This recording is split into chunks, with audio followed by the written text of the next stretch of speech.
Hello everyone, I'm Manna. That's a Momo over there. And there's a Maru over here. Not on camera, struggling to get out of the window. And we're back with more Werewolf the Apocalypse Heart of the Forest. Are you gonna go lay in the basket, Maru? Yeah? You're thinking about it. Anywho, when we last left off, we found out we are a werewolf. Surprise! Who would have thunk? In a Werewolf the Apocalypse game, we're a werewolf. Who'd have thunk it? Anywho, yeah, now we get to, figure out what to do with that information. So, Maru, if I can have my mouse, please. Thank you. We shall continue.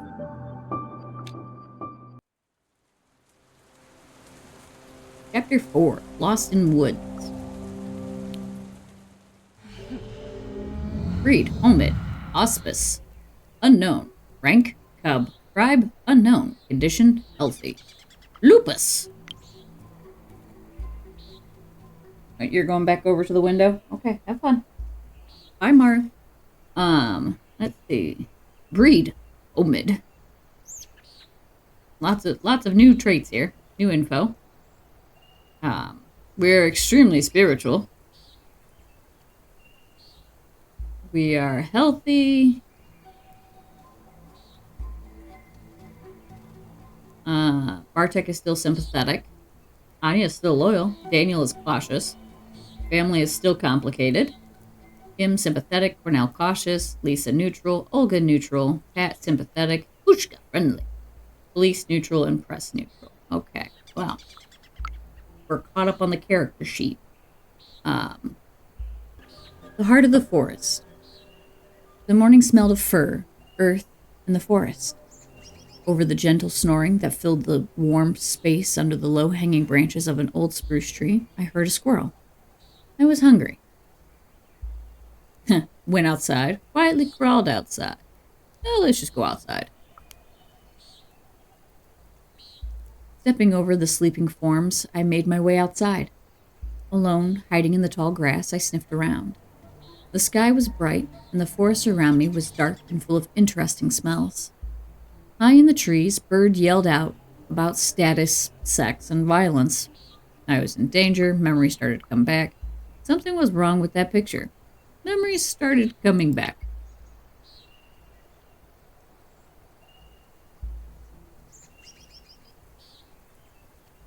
Something opened in my mind, and memories started flooding back. The run through the night, the bite, the strange dream about being a werewolf. A creature stirred in bushes nearby, a tall, dark silhouette, a strangely familiar smell. Tense up. Don't run. Stand your ground. Stand your ground. I tensed up and watched the human as they looked around. Maia, there you are, they said when they noticed me. It was time to get out of there. Spasmed. Oh, are we still in wolf form currently? Or are we human form?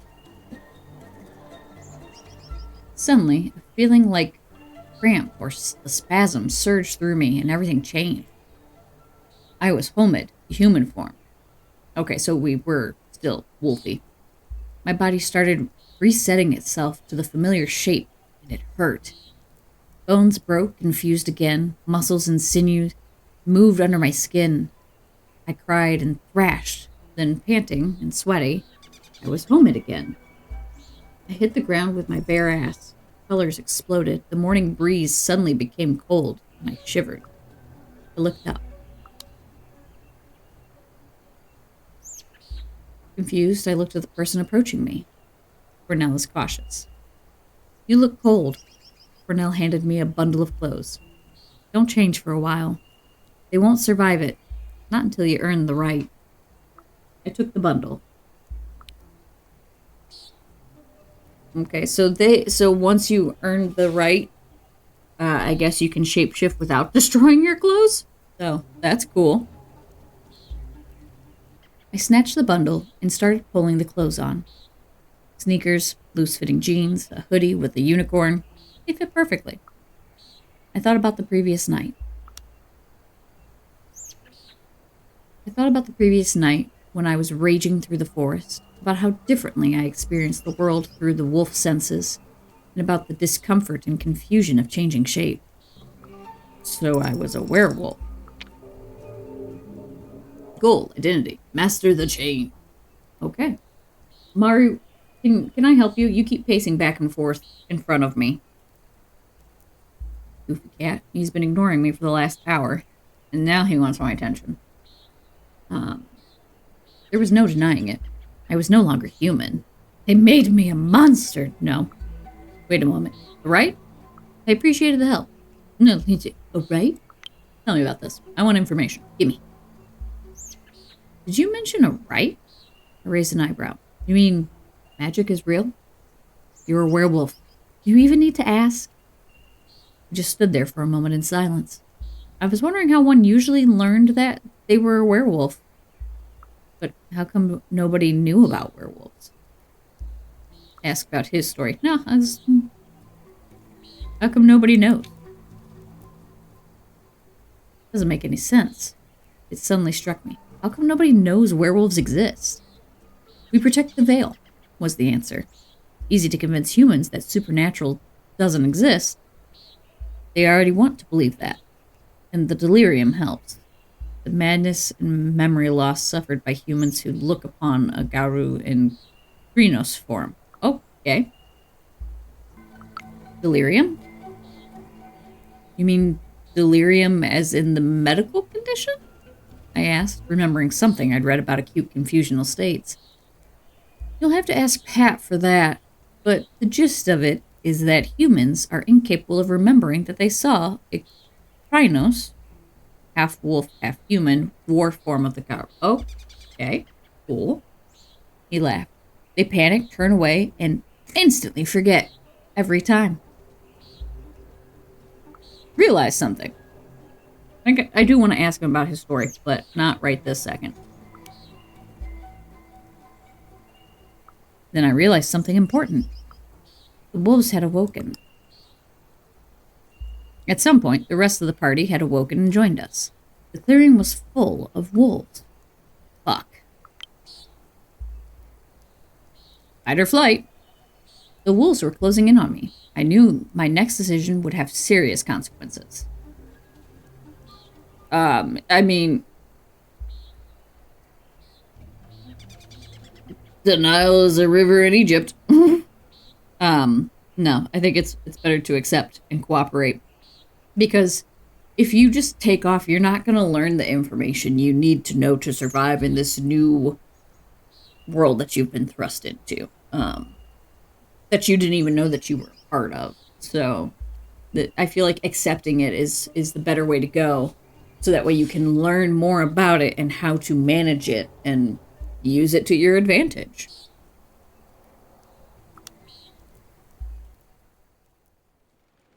Hiding the bodies. The headless body was heavy. They said that as my first kill, it was my burden. It was my duty to take it to the Barrows. Didn't want to do it. I didn't kill him. Got my shit together. I got my shit together, lifted the corpse, and threw it over my shoulder. You have to balance the death you cause with your achievements. Cornell looked me in the eyes. Sorry. That is the path of the Garu. I might be enunciating that wrong. No, you're not going to tell the term werewolves use for themselves. Okay. I don't know if I'm enunciating that correctly, so if somebody wants to correct me in the comments, please feel free. I would like to say things correctly. He accompanied me, carrying the severed head in a bag. The others stayed behind, covering the track. Couldn't accept that I killed someone. I focused on the walk. Focus on the walk, because it don't matter if you accept that you killed someone or not. You still fucking did it. I didn't want to talk, or to think for that matter. Not about the person I was carrying, or rather trying to carry. It was just the thing. I needed to transport it from point A to point B. That was it. The body was too heavy. I just kept dragging the body. I kept dragging the body, getting more tired and more sweaty with every step. He said not to change for a while. Suddenly I knew what to do. Oh, well, I'm out of willpower, so I can't. Well, shit. Guess I have to change. Choose your form. Omid. Galbro. Galbro is strong enough to lift heavy things without breaking a sweat and intimidate. Krenos. War form. A ruthless killing machine. There's nothing subtle about it. Hispo is a mysterious wolf. Smart, fast, heavy, and absolutely scary. And Lupus. Oh, that's what we were a moment ago. Is the wolf form, a majestic animal with all its advantages and limitations. Looks great on camera. So I feel like Galbro is the way we want to go here. I was Galbro, the near-human form. The pain was stronger than I ever imagined. I felt my muscles spasm as they rearranged themselves. My jaw cracked and my mouth filled with blood. I clenched my fists and claws drove into my palms. I screamed. When I rose, panting and sweaty, I was more than human. I was Galbro, right? Okay. Wolfish, strong, scary.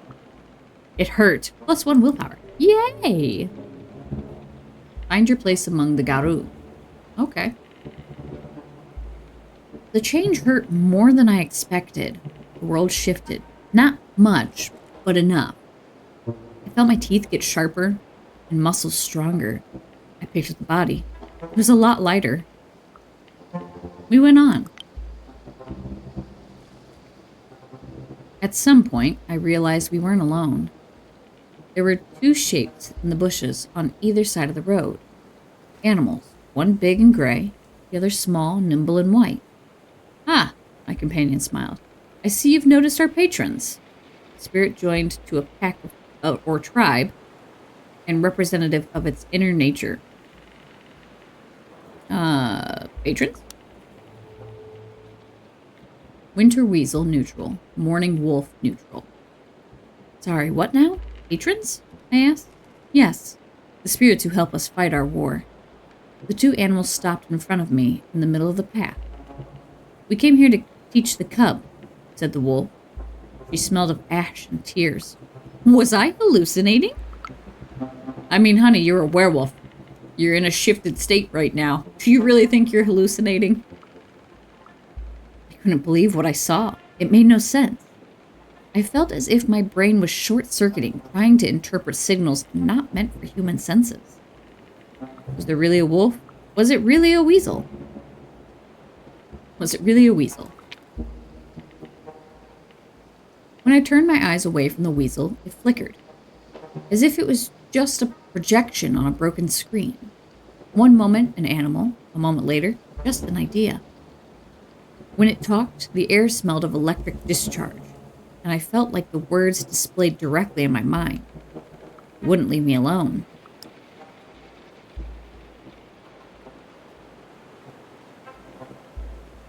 But hallucinations or not, they just wouldn't leave me alone. The weasel circled me, and before I knew it, I could feel small claws on my leg, then on my back, then on my arm. It smelled of musk and electricity, and then it bit my ear.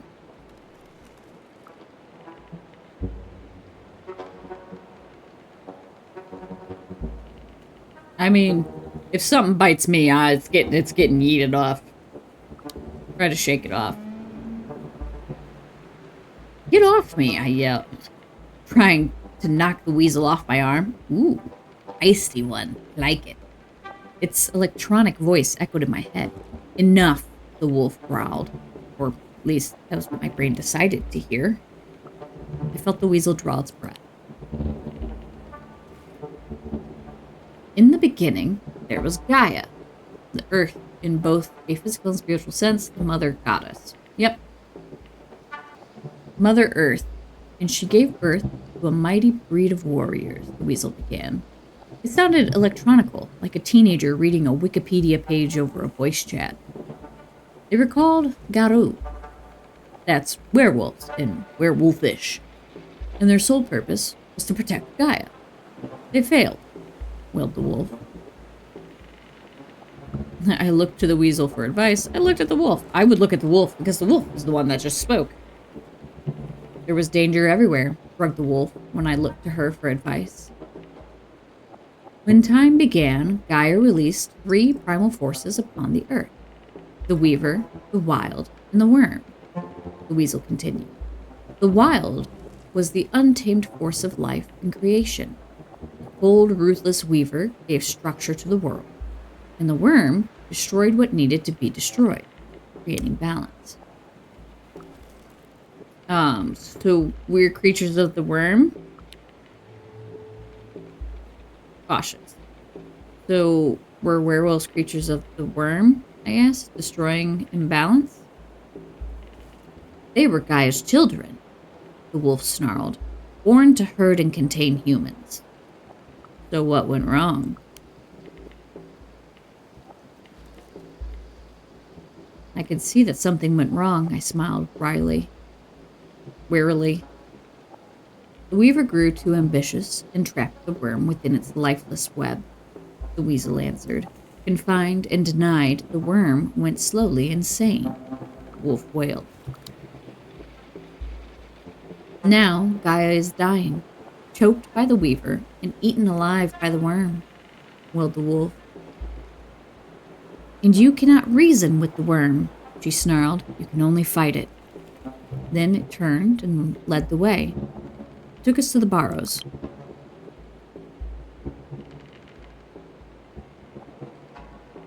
It didn't look much different than other parts of the forest, until you noticed the mounds, that is. There was something about the flattened hills that drew my full attention. They must have been bigger in the past. I could remember. I felt dizzy.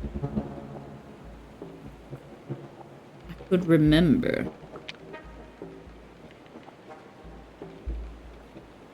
The memory stirred in my mind. No, it wasn't a memory. It was a feeling anchored in my chest, akin to the taste of ash in my mouth and the smell of smoke. Longing, sadness, resignation. But there was more.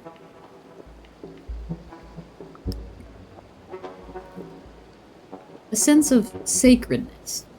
It filled me with a calm excitement, and when I closed my eyes, I saw a fire burning in the darkness.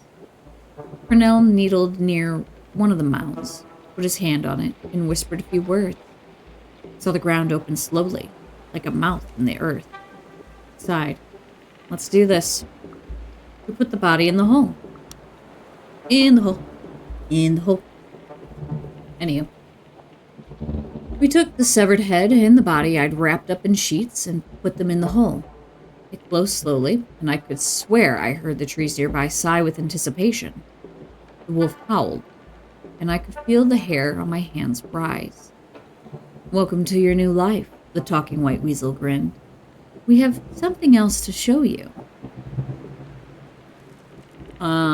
Run with them. I know we have a lot of questions, but we have limited willpower as well. So, let's run with them. Goose job. Vision quest. You're a cub, so you have special privileges, said the weasel. Goosja will grant you a vision.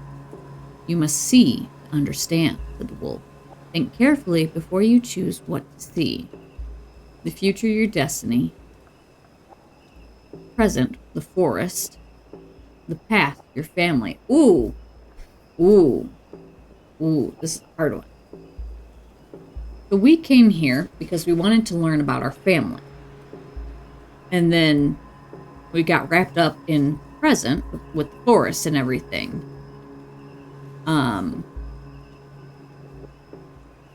The future is not set in stone. And I don't think seeing the future will help us at all. But our goal was to learn about our family. But we also want to help the forest now. Like,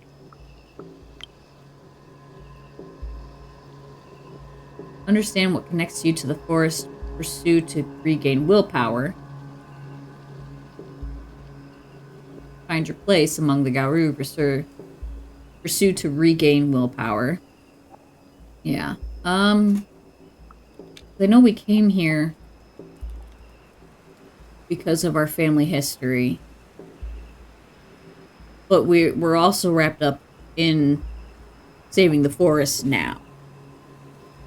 And there will be time to explore our family history after we solve the current problem. Like, if we don't fix things now, there won't be time to learn things later, like in my opinion.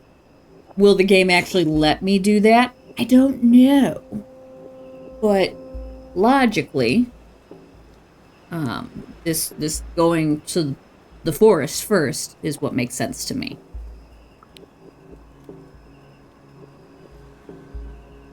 The ever-changing paths. They told me there was an old wolf's den in the forest, a place abandoned long ago when the cubs were stolen. But knowing where it was and finding the way turned out to be two different things. I felt the Bushja playing with me, twisting path, blocking my way with bushes and dead trees, and then suddenly opening a new path that was straight and full of sunshine. Got tired of it, but I pushed on. Push on. Determined, I pushed on. Since the change, I had become acutely aware of how my body worked, and I could remember what humans were good at. Running. Stubborn, relentless long-distance running. Not as fast as a deer or as nimble as a wolf, but steady and without rest. So I ran. People can run without needing to rest? Fuck you guys, I can't even run. It hurts. Some days I can barely walk. Then I was there.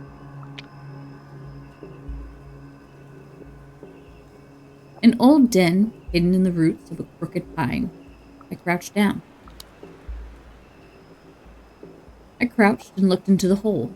A sudden gust of wind brought with it the almost imperceptible smell of wolf cubs. I lay down under the tree and closed my eyes.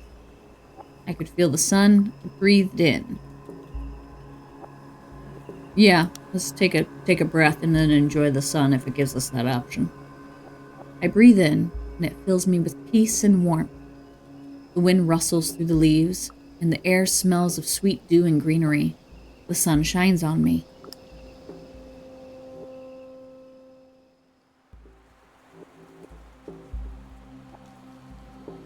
Okay, the ever-changing present.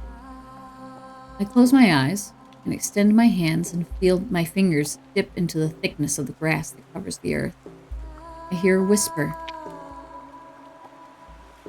I am the grass, and it whispers to me. I cover everything. I totally misread that, but close enough. A bird flies over the forest. The trees move their branches like green, undulating waves over an endless ocean. I see trees.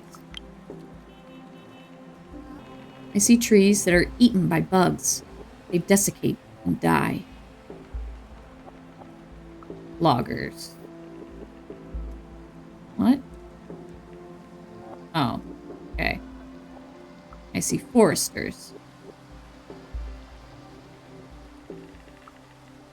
I mean, foresters do their best to, like, save the forest.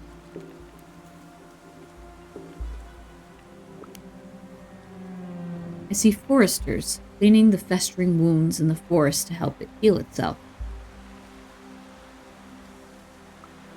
I see, okay, we'll click loggers, I guess.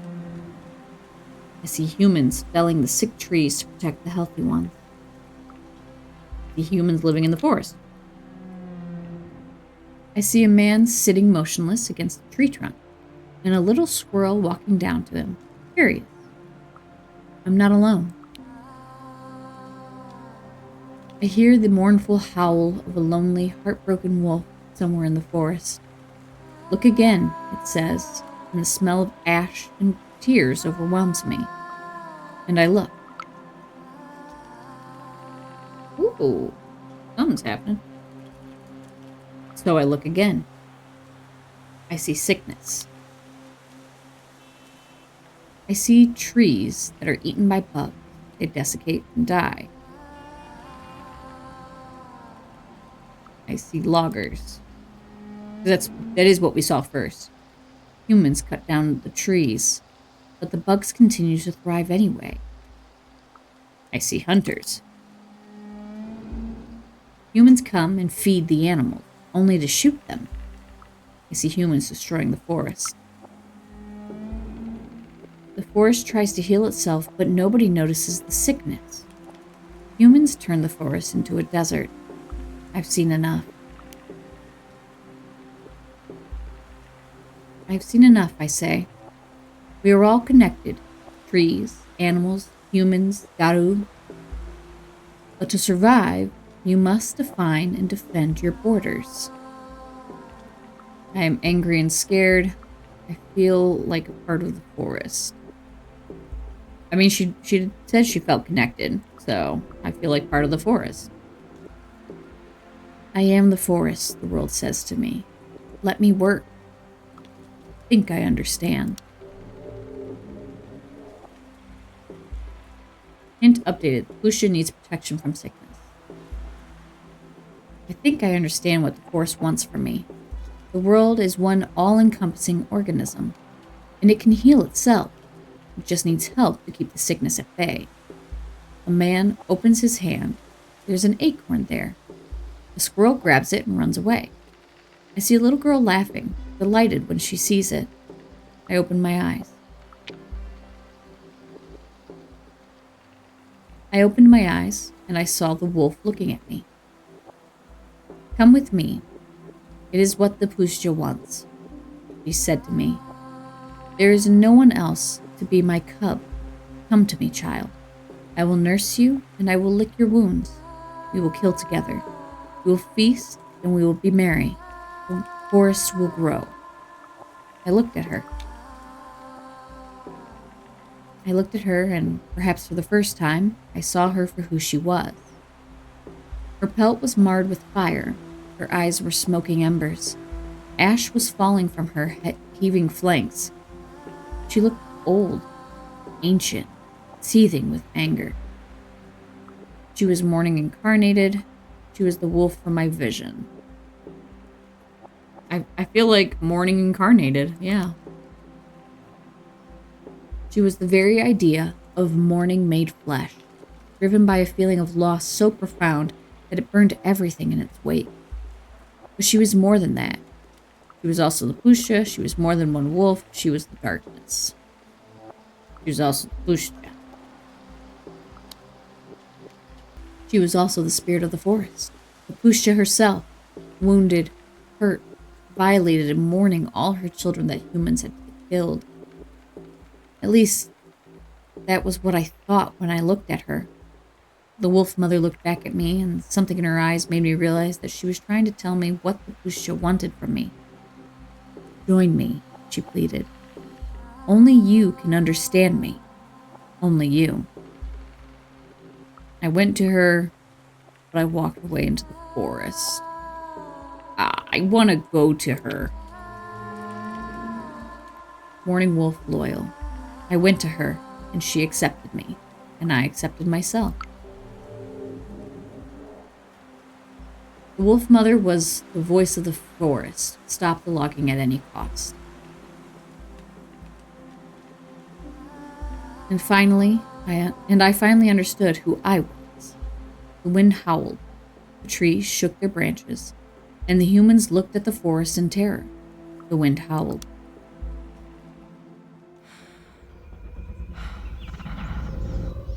One of us. A lone howl pierced the silence like a single ray of moonlight in the darkness.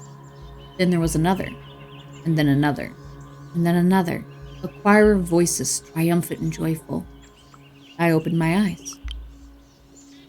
When I opened my eyes, I was in a clearing. Around me, there were wolves, huge, monstrous wolves, howling at the moon. I joined them. Werewolves, just like me. I joined them. Ooh.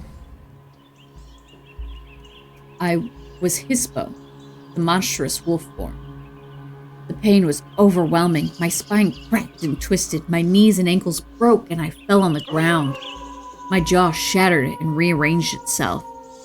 My whole skin was on fire, rippling and sprouting fur. I howled in agony. When I rose, panting and spitting blood, I was Hispo, with strong paws, mighty jaws, and a mane of fur. More than a wolf, scary and monstrous. Instinctively, I changed and joined the choir. My voice was unsteady at first, but soon I found my own note, a unique addition to the chorus. Good. You're almost ready now, said Olga, looking at me impatiently. Welcome to the Sept. The what? The Sept. Whatever that meant. I just listened. The what? The Sept, whatever that is. Okay, just so you know, I said slowly, I have no idea what a Sept is. We live in packs, Olga explained. And when packs unite to fight a common enemy, they form a Sept. So there were 2 packs there. I realized that there must be at least 2 packs there. Looked at Olga, looked at Cornell, looked at Kim, looked at Pat. Oh, who do I look to? Let's see.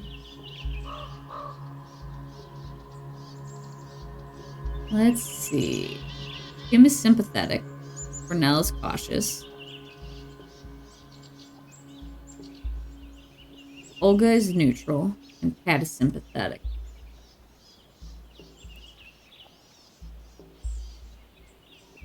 I'm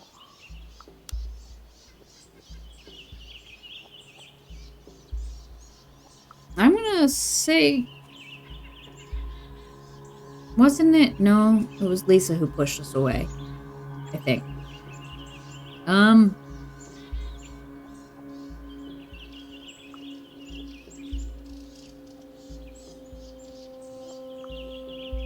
gonna, Kim. An old grizzled wolf changed into Kim, and Cornell and Pat joined them moments later. We are the winter weasel pack, said Kim. A white shadow settled on Pat's shoulder. I smelled musk and electricity. I looked at Olga. 3 of the monstrous wolves changed. Olga and Lisa stood up, human-looking again. Their clothes rumpled. The yellow-eyed wolf by their side turned out to be Daniel. We are the pack of the mourning wolf mother, said Olga. They smelled of ash and tears, and for a moment I saw the wolf spirit among them. We are all Gaia's soldiers, said Cornell, in that we have no choice, but we can choose whom we fight alongside. Why the animal spirits? Do I have to join a pack? So many questions. Why the animal spirits?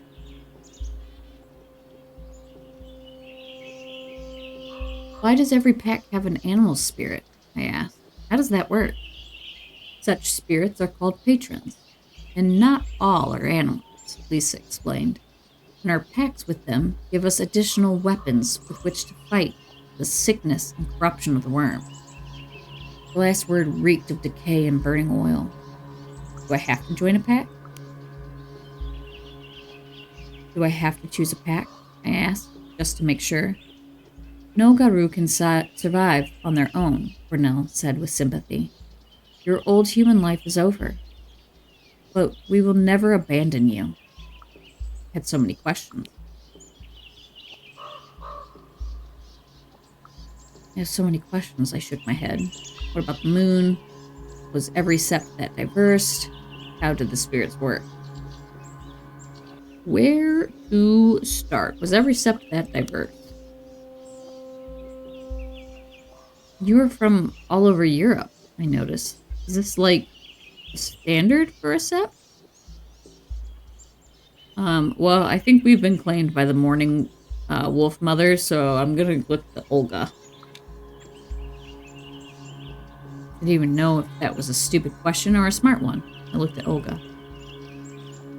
Normally, the tribes keep to themselves, Olga grimaced. But we are in a desperate situation and had to form rather unorthodox alliances. There are at least a dozen tribes, Daniel interrupted, and I hope, Maia, that you will choose yours wisely. How did the spirits work? What about the spirits? I asked. How does that work? The world casts a shadow and we call it the Umbra, said Lisa. And in the shadow, every living creature, every emotion and idea, every important object exists as a spirit. That's all you need to know at the moment. What about the moon? Why did I hear the moon whispering to me? I asked. Luna gives us rage. That is why she's important, Olga said. And that is why you'll never be able to touch silver again. I summed it up. So, I got all this right. I've been conscripted into an ancient war against the worm, I said slowly, trying to pull it all together. And the moon gave me rage as a weapon, but I must avoid silver. I took a breath. And there's a whole secret world of spirits, I continued. And I have to join a pack and choose a tribe. Exactly, Lisa nodded. As for the tribe, there are 2 people who could mentor you now. Olga is from the Black Furies, dyslexic. And even with the dyslexic font, I still get tripped up every once in a while because brain fog and fatigue are a great combination. Black Furies, an ancient tribe of women warriors, and Cornell is from the Children of Gaia, and he's more a peace and harmony guy. I don't know, the Children of Gaia seemed cool, Black Furies sounded good. What about my family's tribe? Good question. The Shadow of Fenris. Ooh, this sounds interesting. What about my family's tribe? I asked. Lisa winced. Daniel sighed. Olga shook her head. What was the matter? What's the matter? I asked again. Your ancestors were the Get of Fenris. Okay. And no one here wants to have anything to do with that tribe, Cornell answered. They stand against everything we believe in. Were they really that bad? They surely aren't that bad, I asked. Are they? What? Yeah. Get of Fenris, a tribe of werewolf supremacists who celebrate the destruction of the human world that Father Fenrir promises at Ragnarok. Antagonistic to the other tribes, to the extent that some whisper of worm taint. Hated and distrusted, many see them, as another enemy in the war of apocalypse. Okay, that's fair. I'm familiar with Fenris, so that makes sense. Get of Fenris are the most radical Gauru supremacists that ever marred the face of the earth, Tim scoffed. Like, legit fascist werewolves. Some of them literally worked for Hitler. Oh? Okay. I had the right to know my legacy. Thank you for telling me, I said. I had the right to learn about where I came from. For a moment, we were all silent. I needed to know more about the tribes. There were a lot of werewolves there. I want to know more about the tribes. For a moment, we were all silent. I wanted to learn more about the tribes and find an option that would really resonate with who I was. Talk with him, talk with Daniel, talk with Lisa, talk with Pat, but I didn't want to talk. I feel like we should talk with people who are sympathetic. So I'm going to go with Kim. Kim told me a lot about bone gnars, urban werewolves fighting for the disadvantaged and marginalized, children of the rat. They really have a rat as a patron? Do you really have a rat as the tribe patron? I asked. Sure we do, Kim answered. It's a very good patron, resilient. You want to be like a rat, always managing, always afloat. They kept talking. And this shit here, they gestured around. This shit comes from prejudice, and from exclusion, and from greed. Take greed and prejudice away, and 90% of the world's problems are solved. He sighed heavily. Now, tell it to the other Gauru, and they look down at you because you are a bone gnar, and they think they are superior.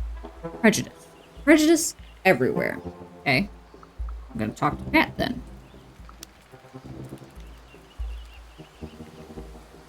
Pat was a glasswalker, and her tribe was finding its niche in cutting-edge technological cityscapes among the strands of Weaver's net. It sounded intriguing. We talked for a while. What was she doing in the forest? She didn't look like a werewolf at all. How did you get a spirit patron anyway? What was she doing in the forest? So, you're basically a city dweller, I observed. All glasswalkers are. They're a natural habitat. I feel quite out of place in the forest. That got my interest. Is it a tribe thing? I asked, interested. That's what it is, she nodded. We use the weaver to fight the worm, and the forest is not the weaver's domain. And I happen to be quite fond of humanity. They have great potential. How did you get a spirit patron anyway? How did you get Winter Weasel to be your patron? I was curious. I caught it, said Pat. Or rather, I made sure it would have more to eat with me than alone. That's how you catch weasels. Was it a forest spirit? But it is a forest spirit, isn't it? I think it's a weasel, so it gets accustomed to live where the food is. And right now, it's the city. It hunts electricity spirits these days and feasts on them. That explains the whole electrical thing that she was feeling from it. She didn't look like a werewolf at all. What does a werewolf actually look at? Would you know one if you saw one? I wouldn't take you for a werewolf, you know. Oh, excuse me, I said to Pat. She snorted. Why? You look like a poser. She looked harmless. Because you look mostly harmless, I admitted. She shrugged. I am. And I didn't expect to turn out a werewolf either. I was a student, happy with my tablet and coding, and then, boom, I was Garou. How did she meet Cornell? How did you meet Cornell? I was curious. I was in his pack first. We were both hanging out with the hacktivist crowd back then. When things went south, he disappeared. I found him. What happened? You said things went south, pressed on. What happened exactly? Our pack was decimated, strictly because we were following Cornell's plan, said Pat. And she still followed him? I couldn't believe it. What? I couldn't believe my ears. Are you sure that's what happened? What you've heard. We trusted him, and he didn't have all the ends covered. He sighed. You know, he is stunning. He makes a great impression, the 1st, the 5th, the 10th as well. But he's not a leader, if you know what I mean. I didn't know how to answer. Well, a true leader puts his pack first, and himself second.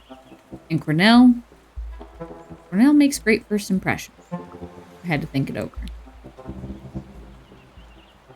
Finally, I stopped asking. I had to think over what I learned. Lisa is neutral, so let's talk to Lisa first.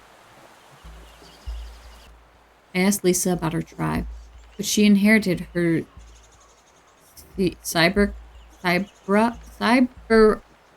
have no idea. Their hate, sorrow, and rage are deeper than any other tribe's because their icy Siberian home is melting and decaying. Now, okay, not sure why. Okay, I don't understand. They're despised by the other tribes as half-breed loners who care only for themselves. Those I don't fucking know. She inherited her Siberian legacy from her Buryat grandfather. She said I didn't know the proper legends, customs, and cultures to join. Okay. Is that a Russian word? So, I asked, not sure how to approach the topic. You're not going to tell me how to enunciate it? I don't know. I mean, you're from Siberia. I hesitated and Lisa smirked. But the tribe name reminds me of something. Yes. Siberia. She pronounced it differently. so it sounded like a Polish word. But wasn't the word Russian? Why are you saying it that way? I asked. I thought the word was Russian. In Russian, it means someone from Siberia. But in Polish, it has its own very specific meaning, Lisa explained. It's a word for political prisoners exiled to Siberia, and there were tens of thousands of them. Which meaning does she prefer? Which meaning do you identify with, the Polish or the Russian? I asked. Lisa smiled. My tribe name describes both of my legacies. My granny was a political exile, and my grandpa was a Siberian indigenous. I use it because it speaks the truth. Huh. How did she become a werewolf? How did she come to Poland? So, how did you get here? I asked. Well, my grandfather was from the old tribe, from up north. Proper north, Siberian. Her voice was trembling. But we are spread around the world now, because the old Siberia is gone, melted, rotting. Well, I came in search of a better life. Through the forest, illegal. I still wait for my papers to be sorted. I wasn't exactly hiding. Aren't you afraid they'll catch you? You are not, search for words. You are not exactly hiding, I said finally. Nah, Lisa shrugged. You know, I do things here and there. Help with the tourists, help with the forest. And my moonshine is the best in this province. Besides, I made a pact with the spirits. They watch over me, distract people when they get too nosy. Huh. Let's ask her about the wolf mother. I don't want to ask how she became a werewolf, because, like, that... I don't know. Is that... She just is. What about the mourning wolf mother? I asked. She's mighty and powerful. There was a tone of deep respect on Lisa's voice. Who was she? Tell me more, I asked. She is very old. Very old. We don't know when she first appeared here. I think she is the avatar of the forest. The avatar? The avatar? I asked. An emanation. An embodiment. Like, she actually is the Pushcha, you know? She's powerful, you know, stuff. She is really... Lisa halted, looking for words. She knows how to find her way to people's heads. Lisa looked at me for a moment, deciding what to say next. I respect her, but sometimes I think she gets into Olga's head too much. Olga lets her in, and the wolf pushes. I don't know. Maybe it's the right way to do things now?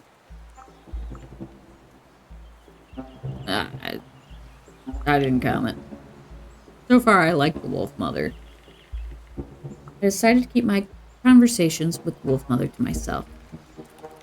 Okay, let's ask. How did she become a werewolf? Since it seems to really want me to ask that question. How did you become a werewolf? I asked. My grandpa saw that I had a soul of a wolf and started teaching me about the spirit world. He looked at me with her violet eyes. When the time was right, he guided me through the chain. I didn't really remember my grandpa. My grandpa was telling me stories, I sighed. But I forgot most of them. I forgot how he looked. You remember more than you realize, Lisa said. How else would you know the high tongue? That was the question. High tongue, the language of the Garu. It depends as much on body language and tone as on actual words.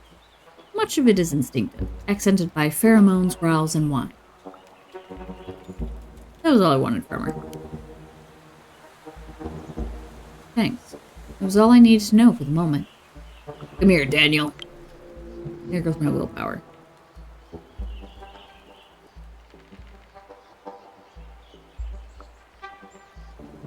Daniel is cautious. Variant indicates that this version of the story happened because of your current stats. Okay. I asked Daniel if I could join his tribe, but he didn't understand the question. I'm a red talon, he said, as if it explained everything. What exactly were red talons? What are the red talons? I asked Daniel. It is the T tribe, of the Garou who were born as wolves, Daniel explained. We usually don't... Oh, okay, he's stuttering. That's what that is. Okay. It is the tribe of the Garou who were born as wolves, Daniel explained. We usually don't mix with others. We kill humans, but since I'm the only one here, I decided that it was better to join the rest. Why? Why? I kept asking. He looked at me as if I were stupid. What are you, stupid? He asked a second later. There's always strength in numbers. Protect my folk better when there are more wolves around. Your folk? Wolves. Started to get who he was. I have no willpower. That's all I wanted from him. Thanks, was all I wanted. I didn't want to talk anymore. I have no willpower left, even though I'd love to keep going.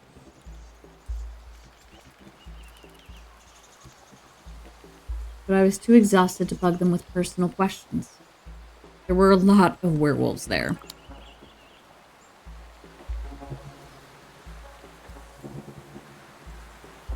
One thing is bugging me. Jesus. One thing is bugging me, I said. Why are there so many of you here? Suddenly everyone in Iwilveza, aha, is a werewolf. Or what? You know nothing, cub. Olga laughed bitterly. A mere century ago, there were dozens of packs in these forests. But none of the old guard survived the 90s. Lisa shook her head. We had to start from scratch. Until you showed up, there were only 6 of us. And the 3 of us, not even local, Cornell pointed out. 2 packs, too small for their own good. Anyway, before you're admitted to a tribe, you need to prove yourself. What now? Prove myself? I was shocked. Hadn't I proven myself enough already? No. You haven't done a shit yet. Rite of passage. You went through your first change, Kat said. She was leaning on a tree nearby. And you know everything you need to know for the moment. But you have to go through the rite of passage. Daniel rubbed against my flank, excited. A vision quest. Tim winked at me. And since we don't have time for tests, we need you to solve a real problem, Olga stepped in. Namely, we want you to find a way of ending the logging problem. Cornell said gently. So, how would you like to do it? They all looked at me in anticipation. I took my time. Enjoying the moment. My body was buzzing with energy, ready to shift shape on the slightest sign of danger. My mind was clear. I knew what to do. Really? Because I don't. Beat the rite of passage condition health. Okay. We need to make the loggers fear nature. I need to talk to the spirits. People need to open their eyes. Well, this takes some of my rage away.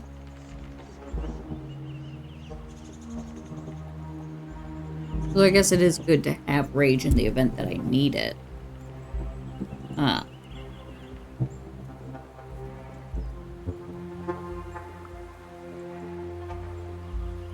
want to talk to the spirits.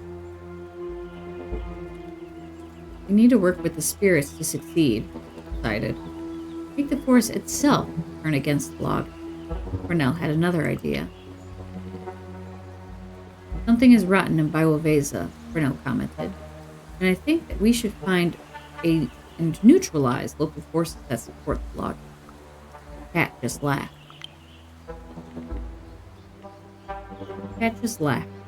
We should create a diversion. There are too little of us for a direct confrontation with the log. I continue with my plan. I'll talk to the spirits and see what they can do to help us. Continue. If nature itself destroys the logger's equipment, there's no one to blame. Lisa looked thoughtful. I'll introduce you to the spirits you need to talk to. Daniel beamed. Spoken like a true... They're Jay. Those born under the crescent moon are mystics and seers, dealing with spirits, interpreting visions, and omens. Okay. You were born under a crescent moon, weren't you, Maia? How did he know? I looked at him surprised. How did he know? Mom always told me that when she gave birth to me, she saw a crescent moon through the window, sharper and brighter than ever before. I nodded. Whoa. Okay. Shaman. Okay. Wisdom. Honor. Glory. Okay.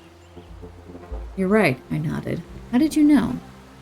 Haru born under the crescent moon are shamans and healers, said Lisa. Just like you and me. A worthy... I wish you would tell me how to say it. Because to me, it's the urge. Always acts with wisdom, added Olga. Your place in the world of society will be determined by your renown. You can earn glory through defeating mighty enemies and succeeding at dangerous quests. You can earn honor by following your moral imperative and upholding the laws of the Garou. You can earn wisdom by acting efficiently and thinking well before you act. Your renown will change as you play, contributing to Maia's legend among the Garou. No pressure at all. All overwhelmed.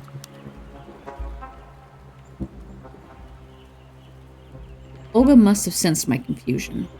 Come on, we have a lot to discuss. She patted my shoulder. And we have to find your phone and wallet. So I followed her.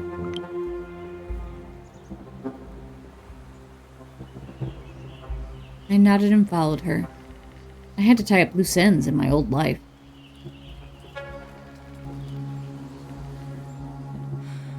Boy, we're still going. Okay. Like how the last two were like a half hour each, and this one's already at an hour. Or about an hour. Back to the beginning. I'm sitting on a bus. The sun streaming through the windows is making it hard to see. The narrow road cuts through a dense old forest. My mind wanders. I remember doing something important, walking among the trees, looking for something, losing something I loved, gaining something unwanted. But then I'm fully awake and the memories scatter away. We're almost there, says Anya. I did some searching. She looks at me from over her phone. And this place is amazing. The last primordial forest of Europe. I'm excited to be here. She's such a dork. It can't be the last one. I'm excited to be here. Whoa.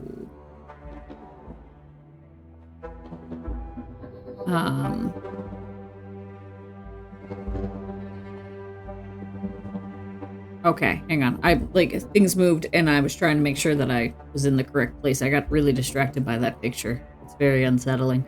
I know, right? I smile. I'm not able to finish. I start to cough. I'm just fine. I have more health than I do willpower. My throat is sore. My lungs hurt. I need to get out. Anya, help. Stop the bus!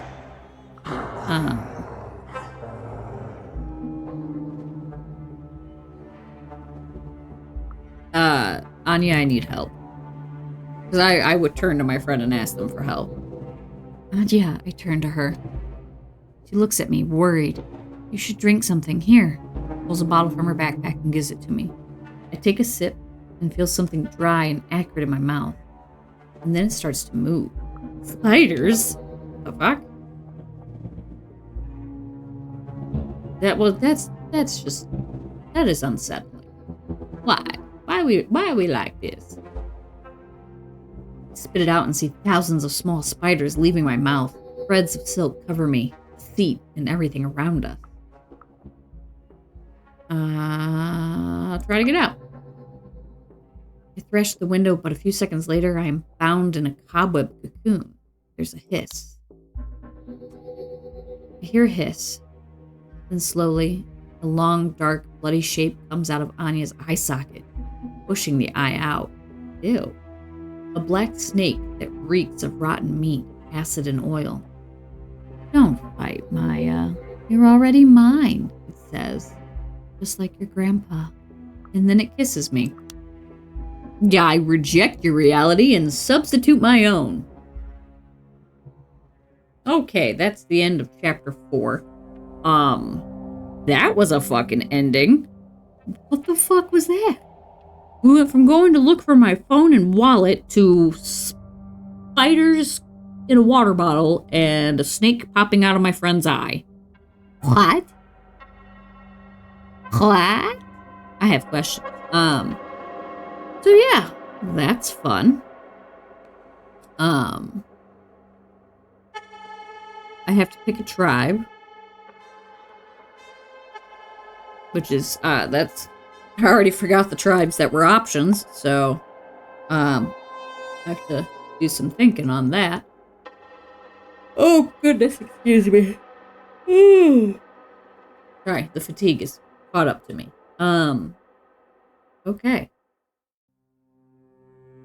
I assume, in the next chapter, we will find out what happened to Bartek and Anya, get their side of things, and go from there. I am interested to see how this story develops and how stupid my decisions can get, because let's face it, I'm good at making stupid decisions. But yeah, I'm gonna call it here. I will see you guys later. Oh, I didn't give you a kitten update. The kittens are doing good. Working on getting them into the vet so that we can get them their wellness exam and vaccinations. And then once they're old enough, we'll take them to get spayed and neutered. So yay, kittens are doing good. They were out and about playing this morning. By the time you guys see this video, they will have already been with us for 2 weeks, going on 3 weeks. By the time you guys see this. But this is literally the Tuesday after we rescued them. So it hasn't even been a week at the time of this recording. So they let me groom them. They get groomed for at least an hour each day, both of them. Because I'm still trying to get the fleas off of them. But there are significantly less. They're doing good. And while I was getting ready this morning, they were hopping around in the bathroom and playing together and just having a good time. Like they're getting more comfortable with us. Is that so, Maru? Maru's jealous because they get wet food every day still. And he wants their wet food. You're gonna fall out of the window like that, sir. I don't even know how you're fitting in the window right now. He is completely sprawled out. Anywho, but yeah. Loki and Arya are doing really good, and soon we'll be able to introduce them to Maru and Momo.